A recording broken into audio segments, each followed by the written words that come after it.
Welcome to the Deep Dive. Today we're talking about something lots of small business owners, maybe you included, probably know well. You're stretched thin, right? Definitely. Wearing too many hats is the standard. Exactly. Operations, sales, HRs, maybe all before noon, and procurement, how you buy things, often gets pushed way down the list, sort of a necessary evil. Just another task. But our mission today, digging into our sources, is to show that good procurement isn't just admin.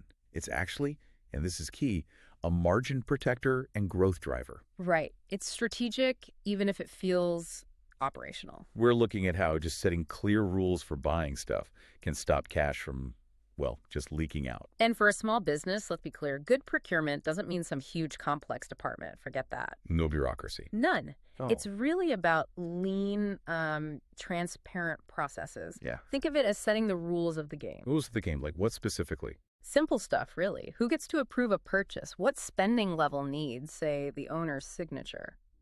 Where do you keep track of supplier details? It's about control and cutting down risk. Okay, so moving beyond just haggling for lower prices, which is what I think most people associate with procurement. That's part of it, sure, but not the whole picture. What I found interesting in the sources was this focus on stability and risk, maybe even more than price, but setting up structure. That sounds like more work for an owner who's already swamped. What's the immediate payoff? The payoff is turning that, daily chaos into something predictable. Stability. We're not just chasing a slightly lower unit price here. Okay. It's about real cost savings, thinking total cost of ownership or TCO. It means fewer of those expensive last-minute emergency buys that just wreck your budget because you planned a little. Right, the panic purchases. Exactly. But honestly, the bigger win is accountability and transparency. Well, structured buying makes it much harder for things like fraud or paying the same invoice twice or this thing called shadow purchasing. Shadow purchasing. Yeah, it's basically staff buying things outside the agreed process. Maybe on a personal card, maybe unapproved vendors. If you don't know who bought what, when, from where, you can't manage cash flow. You can't spot waste. I see. And that ties straight into managing risk, doesn't it? I mean, the sources highlighted how a single supplier going bust Oh, absolutely. can literally take a small business down. It's terrifying. It is. And that visibility, having a backup plan, that's your insurance policy right there.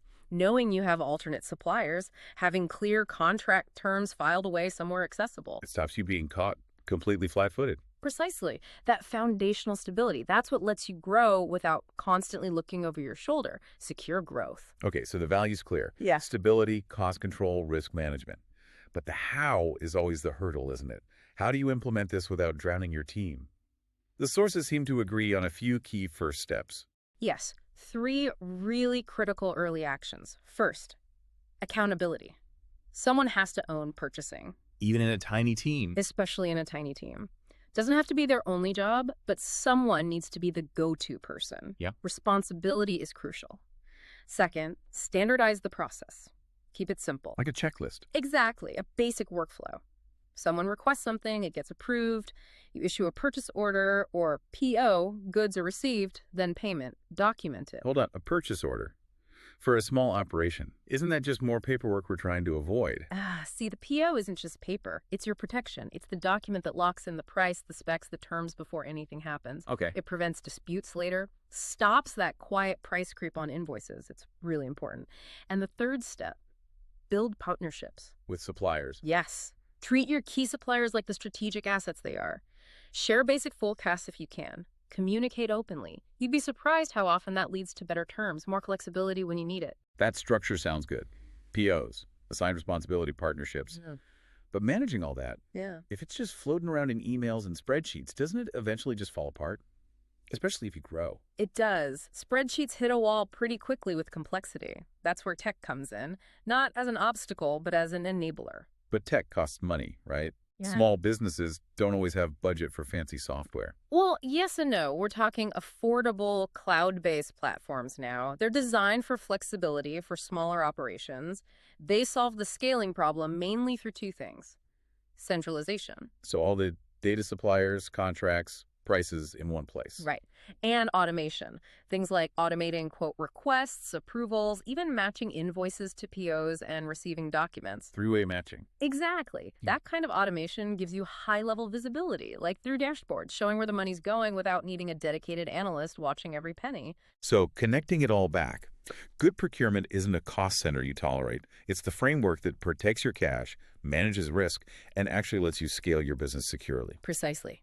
It moves from being seen as overhead to being a protector of profit and an enabler of growth. It provides those essential financial guardrails. Couldn't have said it better. So as you, our listener, go back to the whirlwind of running your business, here's a final thought from this deep dive for you to chew on. Think about your top, say, 3 most critical operational items, the things you absolutely need to function. Do you rely on just one single supplier for any of them? Good question. If the answer is yes, what specific backup plan, what risk mitigation, maybe a clear contract with an exit clause, maybe a second supplier already vetted, what do you actually have in place right now? Maybe time to figure that out.